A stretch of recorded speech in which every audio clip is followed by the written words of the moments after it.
অবিবাহিত যুবক ঘরের দেয়ালে দেখবেন খালি নায়িকাদের ছবি, টলিউড হলিউড বলিউড যা আছে সব নায়িকাদের ছবি দিয়ে সাজানো আছে। ঘুমানোর আগে নায়িকাদের চেহারার দিকে তাকায় আর বলে, হারি এরকম একটা বউ যদি পাইতাম জীবনটা ধন্য হয়ে যেত।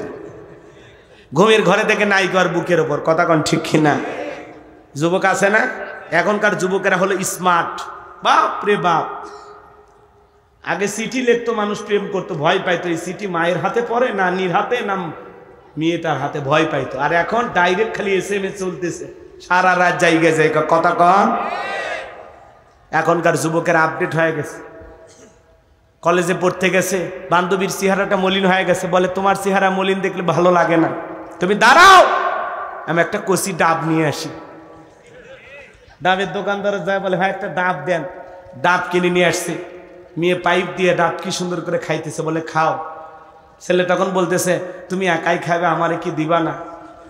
বলে আমি আগে অর্ধেকটা খাই। কয় না, আমি একটু তোমার মুখে পাইপ লাগায় খাবো। এরকম দুষ্ট পোলাপান আছে না নাই? আহা, নিজের মা খাইছে কিনা খবর নাই না, বাবা খাইছে কিনা খবর নাই না, আর বান্ধবী না খাইলে ওর মাথা কাজ করেন, এরকম দুষ্ট পোলাপান আছে না নাই? নিজের মা বাবারে কোনোদিন ডাব কিনে খাওয়াইলি না, আর বান্ধবীরে ডাব কিনে খাওয়ায়, ফুচকে কিনে খাওয়ায়, চটপটি কিনে খাওয়ায়। কয় মামা দুইটা চটপটি হবে, ঝাল একটু বেশি হবে। কথা কয় না কে? ফুচকেনে দুইজন বসে আছে, নফল দোয়া তাসবিহ পড়ে, ছেলেও খায় না মেয়েও খায় না। ছেলে বলে তুমি আগে শুরু করো, লেডিজ ফার্স্ট। তখন বলতেছে না, তুমি কষ্ট করে নিয়ে আসলে তুমি বিল দিবে, খামাখা আমি কেন আগে খাবো? কথা কয় নাকি? মেয়েরা কি বিল দেয়? ছেলেদের পকেট খালি করে, কথা কন ঠিক কিনা? আর রাগ করতেছেন না? থাক এগুলো নাই বা বলি, কষ্ট হচ্ছে আপনাদের। এই যুব সমাজ নষ্ট হয়ে গেছে বাজা, এদেরকে একটু পরিবর্তন করা লাগবে। কার ফুচকার বিল দেয়? কার ফুচকার বিল দাও? এই ফুচকা চটপটি যদি নিজের বউরে খাওয়াইতা, কোন স্বামী যদি তার স্ত্রীর মুখে এক লোকমা খাবার তুলে খাওয়ায়, আল্লাহ রাস্তায় সদকা করলে যে সব, স্বামীর আমল নামায় আল্লাহ তাআলা সেই সব লিখে দেয়। আর আপনি ফুচকানে বসে আছেন বান্ধবীক নিয়ে, মেয়ে বলে তুমি আগে খাও না, কয় আমি আগে না, তুমি আগে খাও। মেয়ে তখন বলতেছে এত কষ্ট করে সময় বের করে আসলাম, যদি তুমি তোমার হাত দিয়ে আমার একটু উঠায় খাওয়াও, তুলে খাওয়াইলে কি যে খুশি হব। ছেলে কয় কলিজায় লাগছে রে, কথা কয় না কেন? এখন বান্ধবীকে নিজের হাতে তুলে খাওয়াচ্ছে। আজকে যুব সমাজের চরিত্র নষ্ট করার জন্য মূল যে অস্ত্র, তার নাম হলো মোবাইল। যুব সমাজকে নষ্ট করে দিয়েছে, কথা কন ঠিক কিনা? সারা রাত জায়গা জায়গা জানালা দরজা লাগাইয়া একা একা কম্বলের ভিতরে, ল্যাপের ভিতরে সারা রাত জায়গা মোবাইলে উল্টা পাল্টা ভিডিও দেখে। মা বাবা যখন দরজায় নক করে, এই রুবেল এই ভিতরে কি হয় রে? তখন বলে বাংলাদেশের স্বাধীনতার যুদ্ধ হয়েছে 1971 সালে, বর্তমানে ডক্টর ইউনূস ব্যাংককে সফরে আছে। মানে বই পড়ার ভান করে, পত্রিকা পড়ার ভান করে, কথা কন ঠিক কিনা? পিতামাতা চলে যায়, আবারও মোবাইলে কথা কন, কথা কন। দেশে মোবাইল আইছে, চিঠি বন্ধ হইয়াছে, দিওয়ানা বানাইছে, পোলা মাইয়ার মনের কথা ভাসে বাতাসে।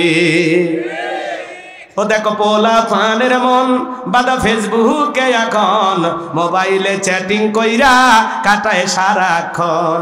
এই মোবাইল পাইয়া দেখো মদনের মাইয়া, এই মোবাইল পাইয়া দেখো মদনের মাইয়া কি কাণ্ড ঘটাইছে। স্বামী সংসার রাইখা নাকি পলাইয়া গেছে, সে যে স্বামী সন্তান রাইখা নাকি পালাইয়া গেছে। 2 বাচ্চার মা, 4 বাচ্চার মা পরকীয়া প্রেম করে আরেকটা ছেলের হাত ধরে পালিয়ে যায়। যে নারী স্বামী রেখে সন্তান রেখে আরেকটা পরপুরুষের হাত ধরে পালিয়ে যায়, ওটা নারী না, ওটা পাষাণী ডাইনি, বিশ্বাসঘাতক নারী। কেমনে পারলা মা, কেমনে পারলা বোন, স্বামী রেখে সন্তান রেখে আরেকটা ছেলের হাত ধরতে কেমনে পারো? কথা কন না কেন? স্বামী রাইখা সন্তান রাইখা আরেকটা পরপুরুষের হাত ধরে, এরকম আছে না নাই? এই পরকীয়ার অভিশাপে হাজারো পরিবার ধ্বংস হয়ে যাচ্ছে। কথা বলেন না কেন? যুবকদের দোষ নাই? কথা কন। এই ছেলে, এই তোমাদেরকে বলছি, তোমার স্ত্রীর সাথে যদি কেউ পরকীয়া প্রেম করে মাইনা নেবা? অনেকে কথা বলে না, ভালোবাসা মানে ভাগাভাগি করবেন, একটু কথা বলেন। কি খারাপ লাগে? বাস্তবতা একটু তুলে ধরা দরকার আছে না নাই? তোমার স্ত্রীর সাথে পরকীয়া প্রেম করলে মানবা না, তোমার মা বোনের সাথে যদি কেউ পরকীয়া প্রেম করে মানবা না। তুমি যেই নারীর সাথে পরকীয়া প্রেম করো ওই নারীও কারো না কারো স্ত্রী, কারো না কারো মা, কারো না কারো মেয়ে। একটু কি বিবেকে বাধা দেয় না? কত স্বামী পরিত্যক্তা নারী আছে, কত বিধবা নারী আছে, 2-3টা বাচ্চার মা, যা বিয়ে কর। কথা কয় না কে? কত গরিব পরিবারে মেয়েটা যুবতী হয়েছে, বিয়ে দিতে পারে না, যাও বিয়ে করো। কথা কর। ওই জায়গায় যাবে না, স্বামী আছে, সন্তান আছে, সেই দিকে তোমার নজর যায়। আল্লাহ যুবকদের চরিত্র হেফাজত করা তৌফিক দান করুন। জোরে বলুন আমিন। একটু জোরে বলুন আমিন। পায়ে হাত দিয়ে অনুরোধ করি, সমস্ত পরকীয়া প্রেম থেকে, অবৈধ প্রেম ভালোবাসা থেকে আল্লাহ যুব সমাজকে হেদায়েত দান করুক। জোরে বলুন আমিন। তরুণীদেরকে আল্লাহ হেদায়েত দান করুক। একটু জোরে বলুন আমিন। ওদেশে টিকটক আসিয়া সব গেল বাসিয়া, সিদ্দিক সোরা নায়ক হইছে আইডি খুলিয়া, হিরো আলম নায়ক হইছে আইডি খুলিয়া। এই মোবাইলে হাই কি জাদু আছে ভাই, পোলাপান বই যাচ্ছে, পড়ালেখা তুইলা রাখছে সপ্তম আকাশে। এখন আর পড়াশোনা নাই, অটো পাস। কিন্তু যে অটো পাস দিবে সেই মানুষটাই নাই। অতএব আবারও পড়া শুরু করো। কথা কয়।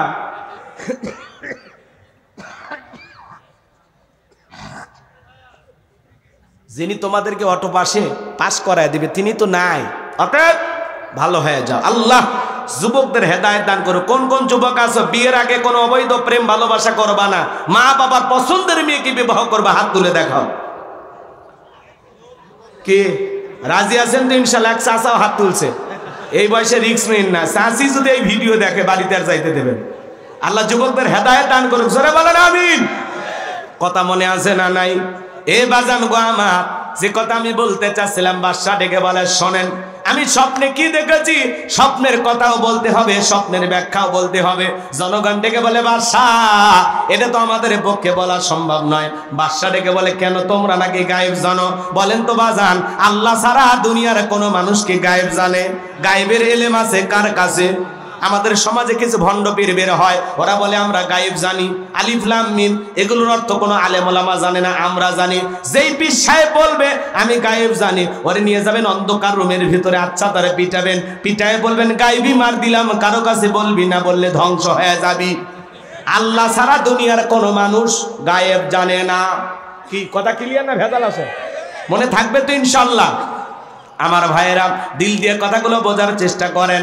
এইবার বাদশা বলতে নাসর ডেকে বলে আমি তোমাদের 7 দিনের আলটিমেটাম দিলাম। এই 7 দিনের মধ্যে আমি স্বপ্নে কি দেখেছি স্বপ্নের ব্যাখ্যাও বলতে হবে এবং স্বপ্নের কথাও তোমাদেরকে বলতে হবে। জনগণ ডেকে বলে বাদশা 7 দিন কেন, 7 বছর সময় দিলে আমাদের পক্ষে বলা সম্ভব নয়। সমস্ত জনগণেরা চলে গেল। জেলার এইবার জেলখানা দিয়ে করতেছে। আল্লাহ নবী দানিয়েল ডেকে বলে জেলার দেখে মনে হয় টেনশনে আছেন। সমস্ত ঘটনা খুলে বলার পরে আল্লাহ নবী ডেকে বলে জেলার তুমি তোমার বাদশার কানে খবর পৌঁছায় দাও, তোমার বাদশা স্বপ্নে কি দেখেছে আর এই স্বপ্নের ব্যাখ্যা কি হবে, দুইটাই আমার জানা আছে। জোরে কোন মারহাবা। এইবার জেলার যায় বলে বাদশা আপনার টেনশনের ঔষধ পাওয়া গেছে, আপনি স্বপ্নে কি দেখেছেন আর এই স্বপ্নের ব্যাখ্যা কি হবে? জেলখানা একটা কয়েদি দিয়েছে নাম দানিয়াল, সে ব্যাখ্যা জানে। তাই নাকি? বলে হ্যাঁ ঠিক আছে, যাও বাজানকে নিয়ে আসো। আল্লাহ নবী দানিয়ালকে যখন বলা হলো বাদশা তোমাকে ডেকেছে, আল্লাহ নবী দানিয়াল ডেকে বলে শোনো, বাদশার সামনে যাইতে রাজি আছি, আমার একটা শর্ত আছে, আমার 70,000 উম্মতকে আগে জেলখানা থেকে বের করে দেওয়া লাগবে, সবার শেষে আমি বের হব। চিৎকার মেরে বলুন সুবহানাল্লাহ। নেতৃত্ব যদি শেখা লাগে, নেতাগিরি যদি শেখা লাগে, নবীদের কাছ থেকে শেখা লাগবে। আপনি যাত্রার পিছনে মিছিল করতে যান, নওগাঁ শহরে মিছিল করতে গেছেন, নেতা ভাইসি একখান ট্যাবলেট খান, ট্যাবলেট খান, ট্যাবলেট খান, যেখানে আমরা আছি সেখানে ট্যাবলেট খান, কবরে তোমরা কেন ওপরে? নেতার সাথে মিছিল করতে যায়, পুলিশ এসে 105 জনকে ধরে নিয়ে গেল, নেতা সহ। নেতার তো সকাল বিকাল জেলখানায় ঢোকে আর বের হয়, মামু খালুর অভাব নাই। কিন্তু আপনি গরিব মানুষ, রিক্সা চালান, ভ্যান চালান, মাঠে ময়দানে কাজ করেন। আপনার নেতা যদি আপনাকে ভালোবাসতো, ডেকে বলতো শোনো আমার কর্মীরা আমাকে মোহাব্বত করে মিছিল করতে আসে, একদিন রিক্সা না চালাইলে ওদের বাড়িতে আগুন জ্বলে না, পরিবারের মুখে খাবার উঠবে না। আমার একটা কর্মী জেলখানায় থাকা অবস্থায় আমি নেতা বাহিরে বের হব না, তারা হলো সত্যিকারের নেতা। আর আপনাকে বিপদে ফেলে নেতা জেলখানা থেকে বের হয়ে আসে, আপনার পরিবারের মুখে খাবার নাই, বউ বাচ্চা কান্নাকাটি করে, জামিনে আপনাকে সারা দিয়ে লক্ষ লক্ষ টাকা খরচ করে, কথা কন। অতএব যেই নেতা আপনার বিপদে পাশে দাঁড়াবে, আপনার সুখে দুঃখে পাশে দাঁড়াবে, আপনার দুঃখ দেখে কাঁদে, আপনার সুখ দেখে হাসে, এমন নেতার পেছনে দৌড়ান লাগবে। যাত্রার পিছনে দৌড়ে বউ বাচ্চা বিপদে ফেলার কোনো দরকার, বুঝতে শুনে পা ফেলবেন। কি বলেন? খালি যাত্রার পিছনে স্লোগান দেন না, বল্টু ভাইয়ের চরিত্র ফুলের মতো পবিত্র, নামাজ পড়ে এক ওয়াক্ত, গাঁজা খায় 5 ওয়াক্ত, ঘুমচুরিতে পাকাপোক্ত, শয়তানের 1 নাম্বার ভক্ত, হুজুরদের জন্য খুবই শক্ত, চুষে খাই গরিবের রক্ত। পোস্টারে লেখা আছে গরিবের বন্ধু, ভোট দিয়ে দেখেন গরিবের কয় নাম্বার শত্রু। কথা কন না কে? এজন্য যাত্রার পিছনে দৌড়ান যাবে না, ভালো মানুষ দরকার। কথা কন। সৎ যোগ্য নামাজি আল্লাহওয়ালাদেরকে দরকার। কথা বলেন। কথা যেন মনে থাকে, অল্পতে বুঝে নেবেন, বেশি গভীরে না যাওয়াই ভালো। আমার ভাইয়েরা, দিল দিয়ে কথাগুলো বোঝার চেষ্টা করবেন। আমি গুনাহগার যে কথা বলতে চাচ্ছিলাম, এইবার জেলার আইসা বলতেছে বাদশাহ যে আপনার স্বপ্নের ব্যাখ্যা জানে, তার একটা শর্ত আছে, তার 70,000 লোক জেলখানা আছে, তাদেরকে ছেড়ে দেওয়া লাগবে। এইবার বাদশাহ ডেকে বলে, জেলার ওই যুবক, ওই ছেলেটা যদি বলে এই জেলখানা কেন, তাম পৃথিবীর জেলখানার আসামি ছেড়ে দিতে রাজি, বাজান যা বলে তুমি তাই করো, জোরে কোন মারহাবা। এইবার আল্লাহ নবী দানিয়েল আলাইহিস সালামের সমস্ত উম্মতদেরকে জেলখানা থেকে বের করে দেওয়া হলো। আল্লাহ নবী দানিয়েল আলাইহিস সালাম যখন বাদশার দরবারে প্রবেশ করবেন, দরবারে প্রবেশের নিয়ম হলো যত মানুষ দরবারে প্রবেশ করে মাথাটা নত করে প্রবেশ করা লাগে, কিন্তু আল্লাহ নবী দানিয়েল কি কোনো জালেমের কাছে মাথা নত করতে পারে? ইয়্যাকা না'বুদু ওয়া ইয়্যাকা নাস্তাঈন, আমরা তোমার ইবাদত করি, তোমার গোলামি করি, সাহায্য তোমার কাছে চাই, আল্লাহ ছাড়াই মাথা দুনিয়ার কারো কাছে নত করা যাবে না। দেহটাকে আঁটোসাঁটো করলেন, মাথাটাকে উঁচু করে সুন্দর করে দরবারে প্রবেশ করলেন। এমন দৃশ্য দেখার পরে বাদশা বক্তেরা জোরে ডেকে বলে, বাজান যত মানুষ আমার দরবারে প্রবেশ করে মাথা নত করে, তুমি কেন মাথা নত করলা না? আল্লাহ নবী দানিয়েল আলাইহিস সালাম ডেকে বলে, আপনার স্বপ্নের কথা যে আমার মাথার মেমোরিতে সেভ করে দিয়েছে, তার কথা হলো তাকে সারা দুনিয়ার কারো কাছে মাথা নত করা যাবে না। আমি যদি মাথা নত করতাম, আপনার মতো যদি স্বপ্নের কথা ভুলিয়ে দিত, আপনি টেনশনে মারা যেতেন, আমাকে মেরে ফেলতেন। তখন ডেকে বলে, বাজার আসলেই তোমার মাথায় বুদ্ধি আছে, তুমি একটা জ্ঞানী মানুষ, জোরে কোন মারহাবা। কথাগুলো বোঝার চেষ্টা করবেন। এইবার বাদশা বক্তে নাসর নিজের চেয়ার থেকে উঠলেন, আর আল্লাহর নবী দানিয়েল আলাইহিস সালামকে চেয়ারে বসায়া দিলেন। তাহলে জেলখানা থেকে বের করে চেয়ারে বসায়া দেন, তিনি কে? সে আল্লাহ আজও আছে না নাই? বয়সটা মনে একটু বেড়ে গেছে, একটু জোরে কর না নাউজুবিল্লাহ। রাগ করে? আল্লাহ নবী দানিয়েল আলাইহিস সালাম চেয়ারে বসেছেন, বাদশা ডেকে বলে, বাবা তাড়াতাড়ি স্বপ্নের কথা বলো, স্বপ্নের ব্যাখ্যা বলো। আল্লাহ নবী দানিয়েল আলাইহিস সালাম এইবার বলবে, আমি কি পুরো ঘটনাটাই বলবো? আপনারা কি শুনবেন? কারা কারা একটু হাত তুলে দেখান তো বাজান, লিল্লাহি তাকবীর। অনেকে ওয়াদা দিয়ে ওয়াদা রাখতে পারেন না, তার কিছু প্রমাণ আপনাদের সামনে আমি দেখতে পাচ্ছি। যাই হোক, কষ্ট হচ্ছে আপনাদের। 10টা মিনিট আর একটা আয়াত আছে না নাই? আমার আল্লাহ রাব্বুল আলামিন বলেন 10টা মিনিট দিলটা নরম করে গুনাহগারের কথাগুলো শুনে যান। আমার আল্লাহ বলেন, আল্লাযী খালাকাল মাউতা ওয়াল হায়াতা লিয়াবলুয়াকুম আইয়ুকুম আহসানু আমালা ওয়া হুয়াল আজিজুল গফুর।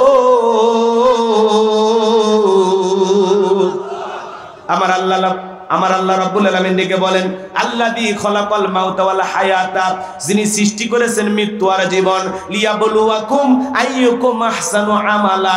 আমার আল্লাহ ডেকে বলেন, আমি পরীক্ষা করে দেখব আমলের দিক দিয়ে কার আমল কত বেশি উত্তম, কার আমল কত বেশি সুন্দর। আল্লাহ তাআলা মৃত্যু আর জীবনের মাঝামাঝি যে সময়টা আপনাকে আমাকে দিয়েছেন, এই সময়টা আল্লাহ তাআলা আপনাকে আমাকে দিয়েছেন উত্তম আমল করার জন্য। দুনিয়া হলো পরীক্ষা দেওয়ার জায়গা। কি দেওয়ার জায়গা? ফলাফল পাওয়া যাবে কোথায়? আখিরাতে। দুনিয়াতে কোনো ফলাফল নাই। ফলাফল কোন জায়গায়? আর এদিকে খেয়াল করেন, আমরা যদি আল্লাহর গোলামি সঠিকভাবে করতে পারি, এই গোলামির বেতন হিসাবে, ফলাফল হিসাবে আল্লাহ তাআলা আপনাকে আমাকে দেবেন জান্নাত। বলুন সুবহানাল্লাহ। দিল দিয়ে কথাগুলো বুঝবেন, অন্তরটা একটু নরম করেন। আয়াতের শুরুতে আল্লাহ কি বলেন? আল্লাযী খালাকাল মাউতা ওয়াল হায়াতা, যিনি সৃষ্টি করেছেন মৃত্যু আর জীবন। সর্বপ্রথম আল্লাহ তাআলা মৃত্যুর কথা কেন বললেন? বাজান গমার, পৃথিবীর যত ক্ষমতাধর নেতা হোক, বলেন তো মৃতকে জীবিত করার ক্ষমতা কোন নেতার আছে? যারা শহীদ আবু সাঈদের বুকে গুলি চালিয়েছিল, যেই নেতারা বড় বড় কথা বলেছিল, একটা শহীদ আবু সাঈদকে ফিরে দেওয়ার ক্ষমতা কারো আছে? জোরে বলেন আছে? ভাইরা আমার, দিল দিয়া কথাগুলো বোঝার চেষ্টা করবেন। আমি যে কথা আপনাদের উদ্দেশ্যে বলতে চাই, গভীর মনোযোগ দিবেন। আল্লাযী খালাকাল মাউতা ওয়াল হায়াতা, যিনি সৃষ্টি করেছেন মৃত্যু আর জীবন। সর্বপ্রথম আল্লাহ তাআলা মৃত্যুর কথা কেন বলেন বাজান? এই দুনিয়াতে আসার একটা সিরিয়াল আছে, যাওয়ার কিন্তু কোনো সিরিয়াল নাই। দাদা আসছে, দাদার পরে বাবা আসছে, বাবার পরে আমি আসলাম, আমার পরে আমার সন্তানেরা আসলো। কিন্তু যাওয়ার বেলায় দাদার আগে নাতি চলে যায়, বাবার আগে সন্তান চলে যায়, বাবার কাঁধে সন্তানের লাশ। এটা হলো দুনিয়ার সব চাইতে ভারী বোঝা। আজকে বগুড়া শহরের ধনুটে নতুন একটা জায়গা নাম দিয়েছে জাপলং। কথা কি বোঝেন নাই? এই জায়গায় একটা ছেলে গোসল করতে গিয়া পানিতে ডুবে মারা গেছে। তার মা বাবার হাজারি কান্নাকাটি, চোখের পানি ছেড়ে দিয়ে কান্নাকাটি করতেছে। বাবা সন্তানের লাশ ধরে হাউমাউ করে কাঁদে, সন্তান পানিতে ডুবে মারা গেছে। আজকেই বগুড়া ধনুটের খবর বাজানবো আমার। মা কান্না করে, বাবা কান্নাকাটি করে। বাবা মা জীবিত থাকা অবস্থায় সন্তানটা যদি মারা যায়, এই দুঃখ, এই কষ্ট, এই ব্যথা মা বাবা সারা দুনিয়ার কেউ বুঝতে পারবে না।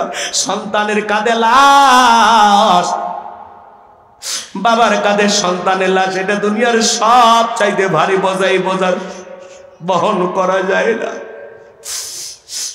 একটা সন্তান দুনিয়াতে আসবে 9 মাস 10 মাস আগে খবর পাওয়া যায়, কিন্তু একটা মানুষ দুনিয়ার থেকে মৃত্যুবরণ করবে 9 সেকেন্ড আগেও জানে না কার কখন মৃত্যু হবে। কুল্লু নাফসিন যায়িকাতুল মাউত, প্রত্যেক প্রাণীকেই মৃত্যুর স্বাদ গ্রহণ করা লাগবে। দুনিয়া থাকার জায়গা না, সবাইকে বিদিন নিয়ে চলে যাওয়া লাগবে। মৃত্যুর স্বাদ হলো 2 প্রকারের, মিষ্টি খাইলে মিঠা লাগে, নিম পাতা খাইলে যেমন তিতা লাগে। যারা ইমানদার, যারা হলো নেক আমল করেছে, আল্লাহর প্রিয় গোলাম হয়েছে, তাদের মৃত্যুটা হবে মিঠা। মায়ের কোলে দুধ পান করতে করতে শিশুটা যেমন ঘুমের মধ্যে চলে যায়, যারা ইমানদার তারা তেমনি ভাবে দুনিয়ার থেকে বিদায় নেবে, টেরও পাবে না। বলুন সুবহানাল্লাহ। কিন্তু যারা আল্লাহর অবাধ্য গোলাম, নাফরমান বেঈমান, এদের মৃত্যুর যন্ত্রণা বড় ভয়ঙ্কর। পা থেকে মাথা পর্যন্ত রুহটা ছোটাছুটি করবে। দেখেন না, চোখগুলো বড় বড় করে পেশাব পায়খানা করে দেয়। গালি দিতে দিতে মারা যায় কত মানুষ। মৃত্যুর স্বাদ গ্রহণ করে দেখে মনে হয় আহারে কি ভয়ঙ্কর ভাবে বিদায় নিতেছে। এ বাজার, আজ হোক কাল হোক আপনাকে আমাকে মৃত্যুবরণ করতে হবে, দুনিয়া থাকার জায়গা না। হে যুবক, আল্লাহ তাআলা বলেন আইনামা তাকুনু ইদরিকুমুল মাউতু ওয়ালাউ কুনতুম ফি বুরুজিম মুশাইয়াদা। সূরা নিসার ৭৮ নম্বর আয়াত। আল্লাহ ডেকে বলেন, যেখানে থাকো, যে অবস্থায় থাকো, মৃত্যু তোমাদেরকে ধরবেই। মৃত্যু থেকে পালানোর কোনো রাস্তা খোলা নাই। আল্লাহ নবী ইদ্রিস আলাইহিস সালামকে জিজ্ঞাসা করা হয়েছিল, ও আল্লাহ নবী ইদ্রিস, মৃত্যুর যন্ত্রণা আপনার কাছে কেমন মনে হয়েছে? আল্লাহ নবী ইদ্রিস আলাইহিস সালাম ডেকে বলেন, জ্যান্ত ছাগলের গা থেকে চামড়া খসাইলে ছাগলের যেমন কষ্ট হয়, মৃত্যুর যন্ত্রণা আমার কাছে তেমনি কষ্টকর মনে হয়েছে। আমার ভাইরা, মৃত্যুর যন্ত্রণা কত ভয়ঙ্কর, কত কঠিন। বিশ্ব নবীর ইন্তেকালের সময় ফাতেমা চোখের পানি ছেড়ে দিয়ে কান্না করেন। নবী আমার ডেকে বলে, মা ফাতেমা, তোমার চোখের পানি আমার সহ্য হয় না মা, তোমার কানটা আমার মুখের কাছে লাগায় দাও। নবীজি ফিস ফিস করে কি যেন বললেন, হযরতে ফাতেমার কান্না বন্ধ হয়ে গেল। আম্মা জান আয়েশা জিজ্ঞাসা করেন, ও আমার মেয়ে ফাতেমা, তোমার আব্বা জানি কি এমন বলেছে মা, যার কারণে তোমার কান্না বন্ধ হয়ে গেল? হযরতে ফাতেমা ডেকে বলেন, আম্মা জান, আমার বাবা বলেছেন, বাবার ইন্তিকালের পরে সর্বপ্রথম বাবার সাথে আমার সাক্ষাৎ হবে। জিবরাইল আসলেন, নবীকে সালাম দিলেন, আসসালামু আলাইকুম ইয়া রাসূলুল্লাহ, ইয়া হাবিবাল্লাহ হুজুর। আল্লাহ তাআলা আপনার শরীরের অবস্থা জানতে চেয়েছেন। আল্লাহ জানার পরে জানতে চায়। নবী আমার ডেকে বলে, জিবরাইল, আগের চাইতে অনেকটা ভালো আছি আলহামদুলিল্লাহ। কিছুক্ষণ পরে আসমান থেকে জিবরাইল আবার আসলেন, ডেকে বলে, নবী গো, আসমান থেকে আজকে আমি একা আসি নাই, আর একজন ফেরেশতা এসেছেন, যার নাম হলো মালাকুল মউত। আপনার অনুমতির অপেক্ষায় দাঁড়িয়ে আছেন। নবী আমার অনুমতি দিলেন, মালাকুল মউত ভিতরে প্রবেশ করলেন, নবীকে সালাম দিলেন, ডেকে বলেন নবী গো, আপনি যদি অনুমতি দেন তাহলে আপনার রূহটা বের করব, আর আপনি যদি অনুমতি না দেন তাহলে আমি ফেরত চলে যাব। আমার আল্লাহ ডেকে বলেছেন, যতদিন আমার বন্ধুর মনে চায় ততদিন আমার বন্ধু দুনিয়ার জমিনে থাকবে। ও নবী, আপনি যদি অনুমতি দেন তাহলে আপনার রূহটা আমি বের করব। বিশ্বনবী ডেকে বলে, মালাকুল মউত আর কি কোনোদিন আসবা না? বলে, আবারও আসবো, যেদিন আল্লাহ তাআলা আমাকে পাঠাবেন। নবী আমার ডেকে বলে, মালাকুল মউত আর আসতে হবে না, তুমি তোমার দায়িত্ব পালন করতে পারো।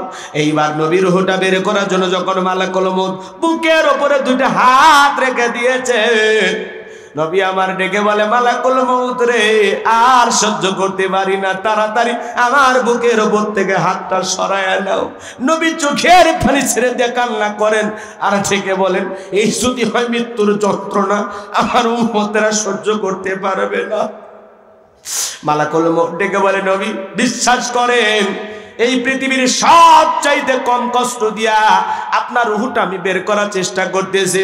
আমার আল্লাহ বারবার বলেছেন, মালাকুল মউত রে, আজকে এমন একজন মানুষের কাছে জানি আমি আল্লাহ যারে বড় বেশি ভালোবাসি, খবরদার মালাকুল মউত বেয়াদবি যেন না হয়। বিশ্বাস করেন গো নবী, আপনার রূহটা বের করার জন্য আমি পৃথিবীর সবচাইতে বেশি সতর্কতা অবলম্বন করে আপনার রূহটা বের করার জন্য আমি চেষ্টা করতেছি।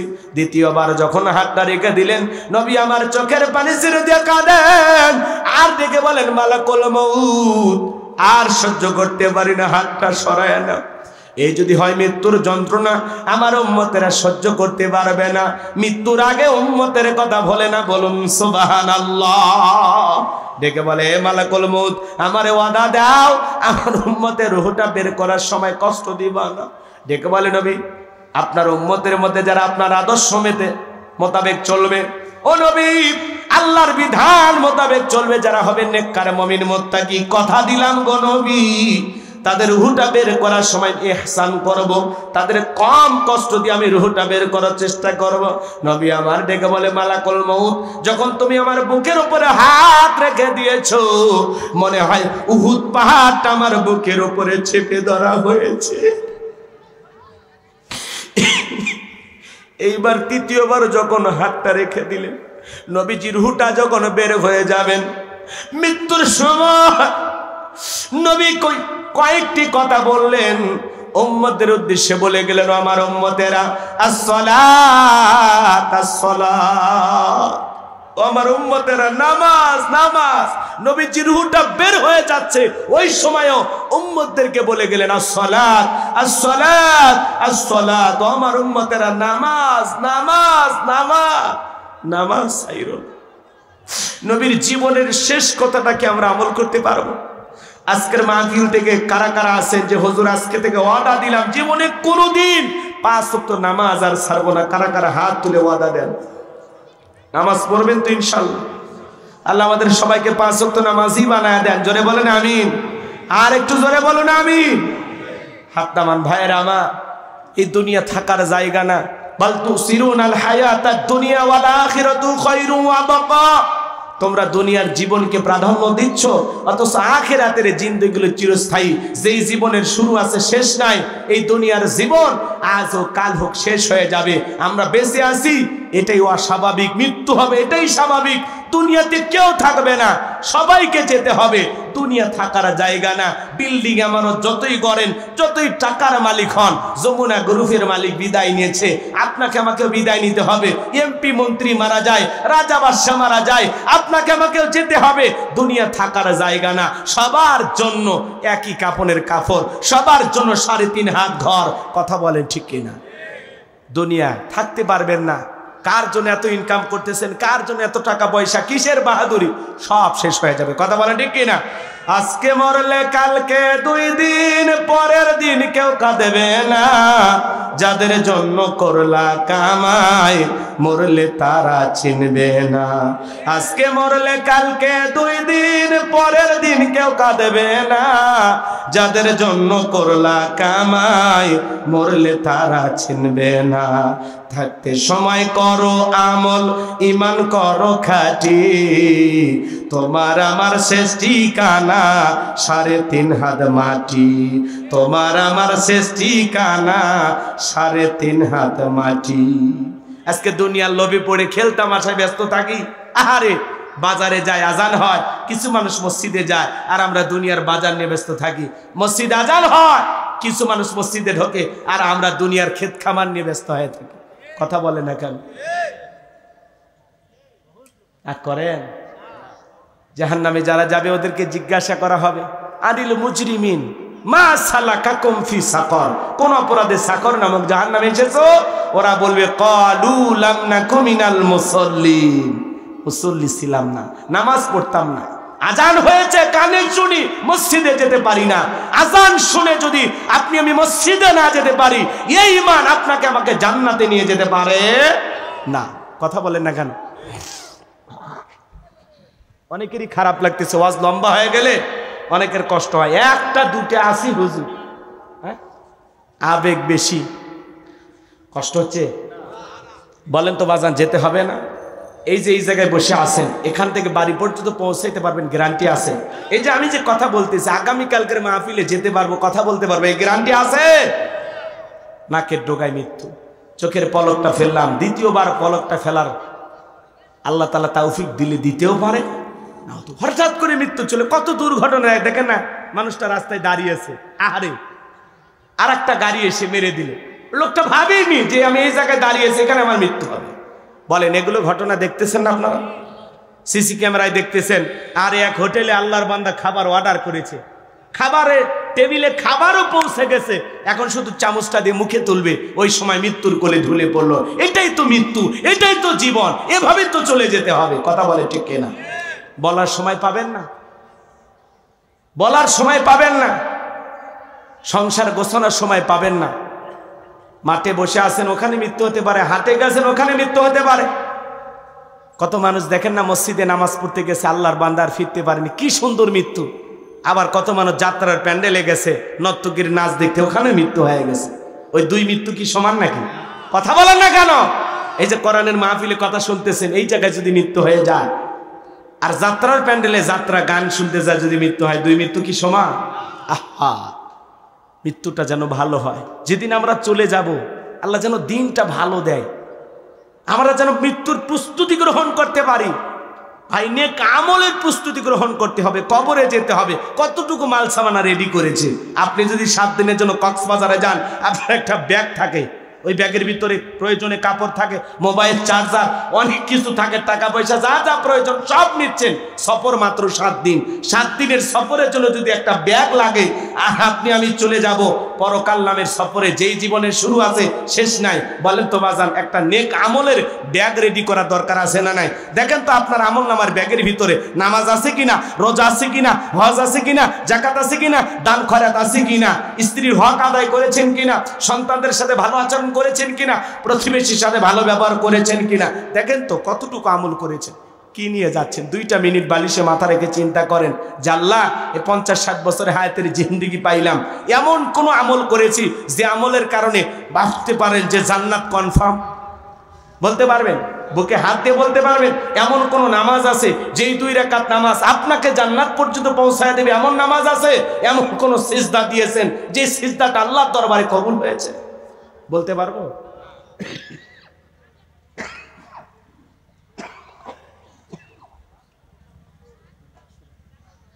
আমার ভাইয়েরা, এই জন্য বলতে চাই, আসুন না, আজকে কি বার?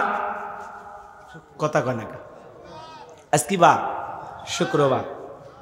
আজকে যখন আমরা বাড়িতে চলে যাব, ফজরের নামাজের সময় আমাদের ঘুম ভাঙবে, এমনও সময় হতে পারে আজকের মাহফিলের কোন শ্রোতা ফজরের নামাজের সময় মসজিদের মাইকে এলান হবে, এই গ্রামের অমুক ব্যক্তি মারা গেছে, ইন্না লিল্লাহি ওয়া ইন্না ইলাইহি রাজিউন। গত বছর এই মাহফিলের শ্রোতা ছিল, আজকে কবরে শুয়ে আছে। কথা বলেন না কেন? এটাই তো জীবন। দুনিয়া থাকতে দেবে না, স্বার্থের দুনিয়া, কেউ কাউকে জায়গা দেবে না, দুনিয়াতে থাকার কোনো সুযোগ নাই, সবাইকে যেতে হবে। আপনি যেদিন মৃত্যুবরণ করবেন ওই দিনও আপনার লাশটা রেখে মানুষ খাওয়া দাওয়া করবে। আপনি যেদিন মারা যাবেন ওই দিন আপনার স্ত্রী খাবার খাবে, আপনার সন্তান খাবার খাবে। পাশের প্রতিবেশীরা রান্না করে নিয়ে এসে বলবে তোমার মা মারা গেছে, তোমার বাবা মারা গেছে, তুমি তো না খায় আসো। বাবা আমি একটু রান্না করে নিয়ে আসছি, একটু খাও। চাচা নিয়ে আসবে রান্না করে, বরফ নিয়ে আসবে রান্না করে, খালা নিয়ে আসবে রান্না করে। আরে ভাই, যেদিন মারা গেছে ওই দিনও কয়েক দল মানুষ আপনার মুখে খাবার তুলে দেওয়ার জন্য খাবার নিয়ে আসবে। আগে যা খান তার চাইতে বেশি খাইতে পারবেন। এই তো জীবন। কথা বলেন না কেন? কি মনে করেন আপনার মৃত্যুর 7 দিন পার না হতে আপনার সন্তানের মুখে হাসি ফুটবে আর আপনার কথা চিন্তা করবে না? আপনার মৃত্যুর 7 দিন পার না হতে আপনার স্ত্রী ছোট লিপস্টিক লাগায় ঘুরবে। কথা বলেন না কেন? কি মনে করেন আপনার জন্য পুরো দুনিয়াটা থেমে থাকবে? ভুল ভাবতেছেন, ভুল। আপনি মারা গেলেও সব আপন গতিতে চলবে, আপনার জন্য দুনিয়ার কোনো কিছু থেমে থাকবে না, কোনো কিছু থেমে থাকবে না। কথা বলেন ঠিক কিনা? আমরা বেশি প্রাধান্য দিতে গিয়ে আমরা আখিরাতকে দূরে ঠেলে দিয়েছি। আসুন না আখিরাতকে কাছে টানি, দুনিয়াকে দূরে ঠেলে দিই। আল্লাহ পাক আমাদের সবাইকে নেক আমলের প্রস্তুতি গ্রহণ করা তৌফিক দান করুন। একটু চিল্লায় বলুন আমিন। তাহলে আল্লাহ বলেন লিয়াবলুয়াকুম আইয়ুকুম আহসানু আমালা, আমি আল্লাহ পরীক্ষা করে দেখব কার আমল কত বেশি উত্তম। যার আমল ভালো তার আখিরাত ভালো, যার আমল খারাপ তার আখিরাতটা হয়ে যাবে বরবাদ। কথা বলেন ঠিক কি না? এই জন্য নেক আমলের প্রস্তুতি গ্রহণ করতে হবে। বিশ্বনবী বলেন কয়লা রাসূলুল্লাহ সাল্লাল্লাহু আলাইহি সাল্লাম ইন্নামাল কুবুরু রাউদাতুম মিন রিয়াদিল জান্নাহ আও হুফরাতুম মিন হুফারিন নার, রাহু তিরমিজি। বিশ্বনবী ডেকে বলেন যে ব্যক্তির আমল ভালো মৃত্যুর সঙ্গে সঙ্গে আল্লাহ তাআলা তার কবরটাকে জান্নাতের বাগান বানায় দিবেন। বলুন সুবহানাল্লাহ। আর যে ব্যক্তির আমল খারাপ আও হুফরাতুম মিন হুফারিন নার, তার কবরটা হয়ে যাবে জাহান্নামের আগুনের গর্ত। একবার যদি কারো কবর জাহান্নামের আগুনের গর্ত হয়ে যায় তার বাঁচার কিন্তু কোনো উপায় নাই। নবী আমার এক জায়গায় বসা, আসমান থেকে জিবরাইল আসলেন, ডেকে বলেন নবী গো এই মুহূর্তে একটা আওয়াজ হইল, আপনি কি শুনতে পাইছেন? আমার নবী বলে হ্যাঁ আমি শুনতে পেয়েছি। জিবরাইল ডেকে বলেন নবী গো আজ থেকে 70 বছর আগে আল্লাহ তাআলা জাহান্নামের গর্তের মুখে একটা পাথর ছেড়ে দিয়েছেন, এই মাত্র জাহান্নামের তলদেশে পাথরটা পৌঁছাইলো। চিন্তা করেন বাজান, একটা পাথর ছেড়ে দিলে 70 বছর যদি সময় লাগে নিচে পড়তে, আল্লাহ না করুক আল্লাহ না করুক আপনার আমার গুনাহের কারণে আসমান জমিনের মালিক আল্লাহ বেজার হইয়া একবার যদি জাহান্নামের আগুনের গর্তে ফেলে দেয় আপনার আমার বাঁচারে কিন্তু কোনো উপায় নাই। ইন্নাহা সাআত মুস্তাকাররাও ওয়া মুকামা, নিশ্চয়ই আবাসস্থল হিসাবে বসতির জায়গা হিসাবে ওই জাহান্নাম একটা নিকৃষ্ট একটা স্থান, নিকৃষ্টতম একটা স্থান। জাহান্নাম সুখের জায়গা না, ওইটা হলো যন্ত্রণার কারখানা। যারা গুণানি অন্ধকার কবরে যাবে ওই বামে চলে যাবে, বামের মাটি ডানে চলে যাবে, এমন জোরে সাপ দেবে বাজান এক পারজনের হার অন্য পাজরে ঢুকে যাবে।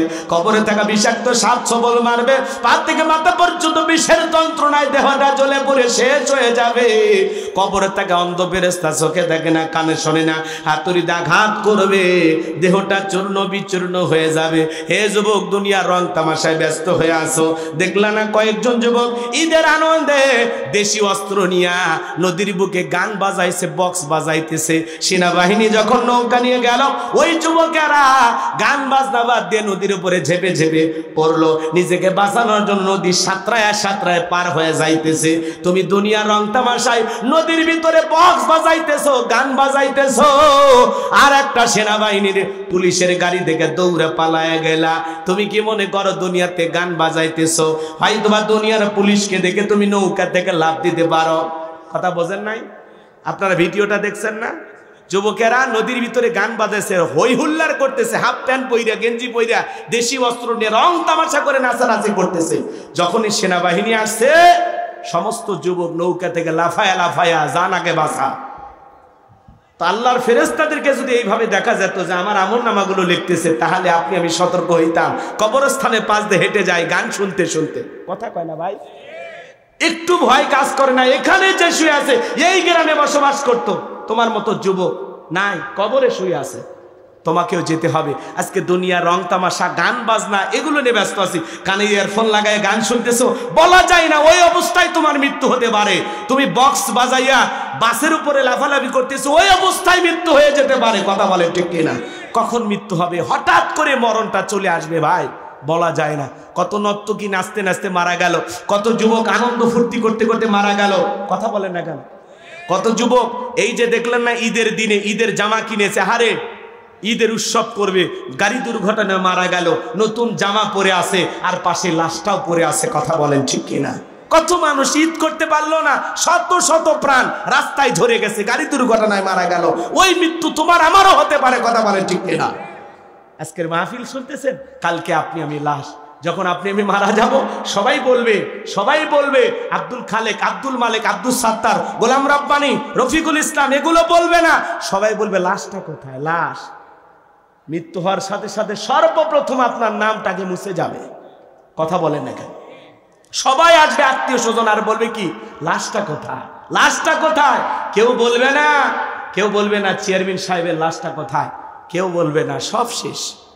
এই জন্য বাজান আসুন না একটু আল্লাহকে ভয় করি, পরকালকে ভয় করি, গান বাজনা ছেড়ে দেই, রং তামাশা ছেড়ে দেই, গুনাহ ছেড়ে দেই, বেনামাজি থাকবো না, নামাজি হব, বেপরদা স্ত্রীকে চালাবো না, পর্দায় রাখবো, ছেলে মেয়েদেরকে দিন শিখাবো।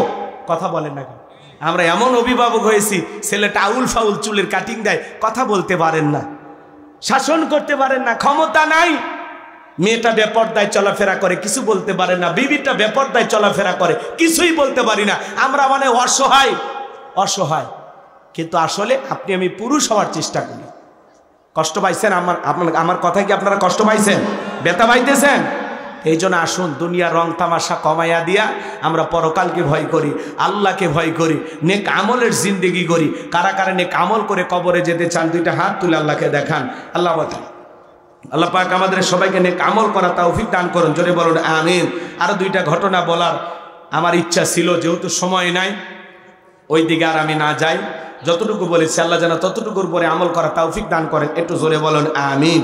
বাদশার ঘটনা আর হযরত আলীর ঘটনা মনে আছে আপনাদের? তো ওই দিকে আর যাওয়ার সুযোগ নেই, আধা ঘন্টা লেগে যাবে। হযরত আলীর কথাটাই 1 মিনিটে শেষ করে দিই। আলীর কথাটা দুইটারে একটা বলি বাবা। আর শোনেন, বাদশার ঘটনা বলতে গেলে আরো আধা ঘন্টা লাগবে। বেঁচে থাকলে আবারও কোথাও দেখা হবে ইনশাআল্লাহ।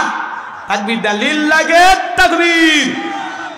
মা বোন যারা আওয়াজ শুনতেছেন, মা আপনাদের কাছে আমার অনুরোধ, 4টি আমল করবেন। 1 নাম্বার হলো নামাজ, 2 নাম্বার রোজা, 3 নাম্বার ফরজ পর্দা, 4 নাম্বার স্বামীর খেদমত। এই 4টে আমলেই 8টা জান্নাতের দরজা খোলা। কথা বলেন ঠিক কিনা? আল্লাহ যেন মা বোনদেরকে আমল করা তৌফিক দান করেন। একটু জোরে বলেন আমিন।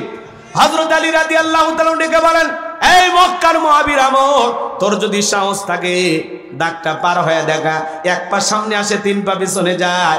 এমত অবস্থায় হযরত আলী তাকায় দেখে আমরের কাঁধে থাকা তরবারি আল্লাহ তাআলা কাঠের তক্তা বানায় দিয়েছে। বলুন সুবহানাল্লাহ। কি হয়েছে? তাহলে শক্তি কমলো না বাড়লো? শক্তি বেড়ে গেল। 1 পা সামনে আসে 3 পা পিছনে যায়, 1 পা সামনে আসে 3 পা পিছনে যায়। এরকম করতে করতে যখন দাগ বরাবর আসছে, হযরত আলী, এদিক খেয়াল করেন, হযরত আলী শুধুমাত্র কাঁধ বরাবর তরবারি ঠেকাইছে। তরবারি ঠেকাইতে দেরি, দেহ থেকে আল্লাহ তাআলা কাল্লাটাকে আলাদা করতে দেরি করেনি। বলুন সুবহানাল্লাহ। ক্ষমতা কার? বলেন। হযরত আলী তরবারি নিয়ে মারছে, রাসূলের কাছে যা বলে, নবী আমি মারিনি। কে মারিনি? আমি মারিনি। কোপ দেওয়াই লাগেনি, যে কোপ দেওয়ার আগে কাল্লা পড়ে গেছে, তার মানে কে ফালাইছে? এদিকে খেয়াল করেন, আমার আল্লাহ ডেকে বলে, আমার নাম আল্লাহ, যারা দিতে চাই আমি এবং আমার রাসূলের সাথে পাল্লা, আমি রাখবো না তাদের ঘাড়ে কাল্লা। চিৎকার মেরে বলুন সুবহানাল্লাহ। আল্লাহর সাথে পাল্লা দিয়ে কোনো জালেম টিকতে পারে? আজও পৃথিবীর জমিনে যারা মুসলমানের রক্ত নিয়ে খেলা করতে চাই, ইসলাম আলাদেরকে বিদায় করতে চাই, মনে রাখবেন নমরুদ ফিরাউনের যেমন জায়গা হয় নাই, আজও যারা মুসলমানের রক্ত নিয়ে খেলা করতেছে ওই বেঈমানদের জায়গা পৃথিবীর জমিনে হবে না। হবে না? কথা বলে ঠিক না? ওদের জায়গা হবে না, আল্লাহ ওদেরকে বিদায় করবে। আল্লাহ ধরে না, যখন ধরবে ছাড় পাবে না। কথা বলেন না কেন? আল্লাহ ধরাটা বড় কঠিন। আল্লাহ পাক যেন আমাদের সবাইকে সঠিক বুঝদান করেন। খাঁটি ঈমানদার মুমিন মুত্তাকি হয়ে কবরে যাওয়ার তৌফিক দান করেন।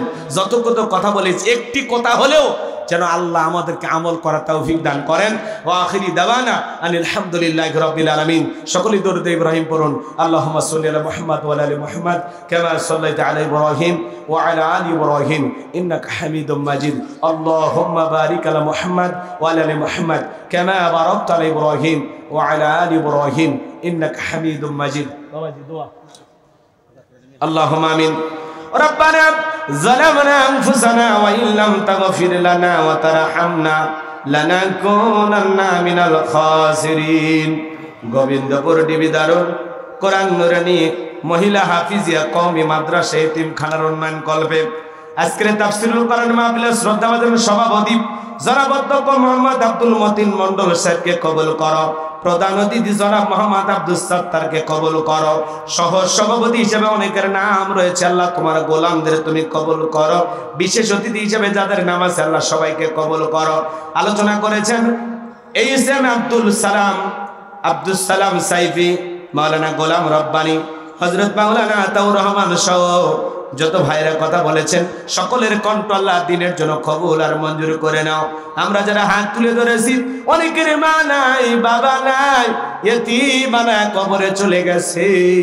জনম দুঃখিনী মা বাবার খবরে আর সবটুকু পৌঁছায় দাও। আদরের আব্বা আম্মার কবর জান্নাতের বাগান বানায় দাও। রব্বির হামহুমা কামা রব্বায়ানি সগীরা রব্বির হামহুমা কামা রব্বায়ানি সগীরা।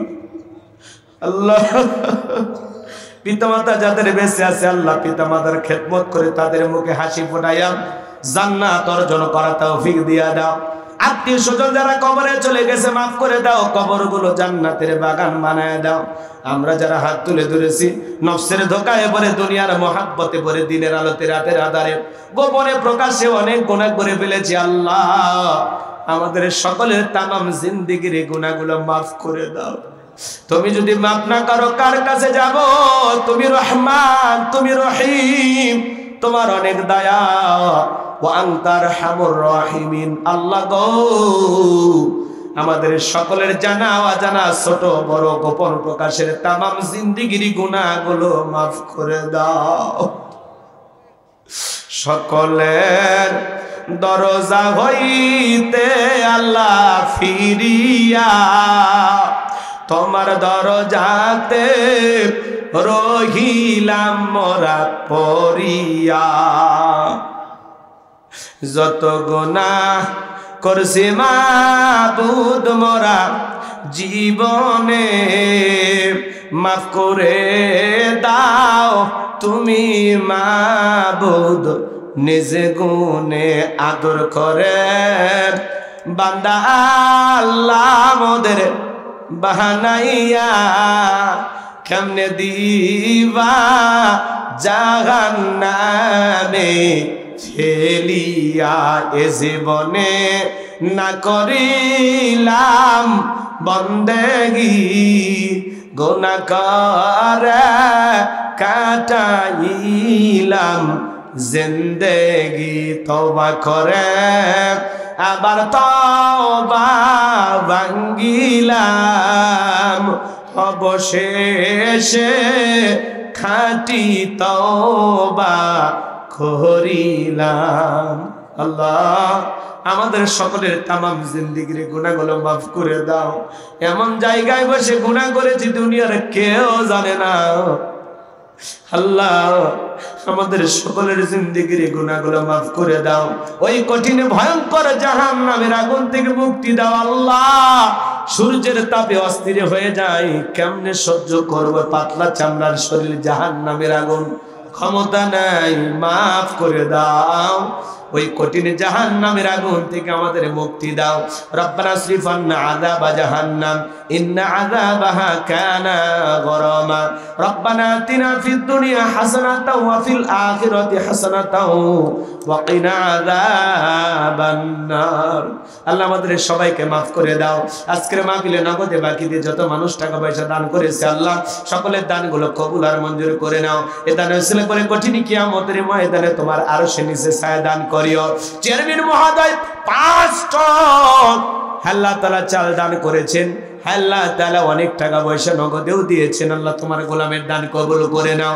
মা বোনেরা দান করেছেন, আল্লাহ কবুল করে নাও। এই মহিলা মাদ্রাসাকে কবুল করো।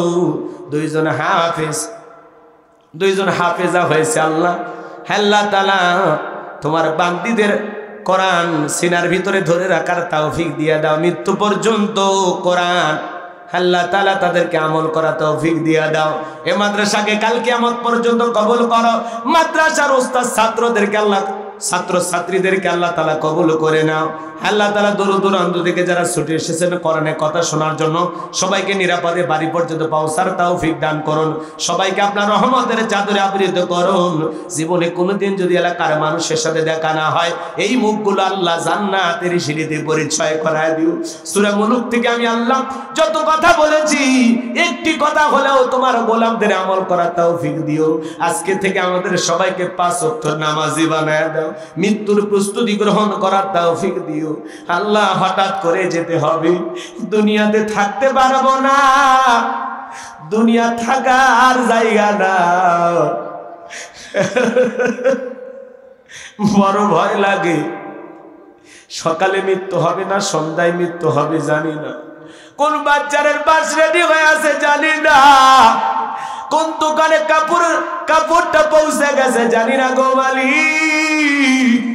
যেই মাসে মরণ দিবা মাসটা যেন রমজান মাস হয়, যেই দিনে মরণ দিবার দিনটা যেন জুমার দিন হয়।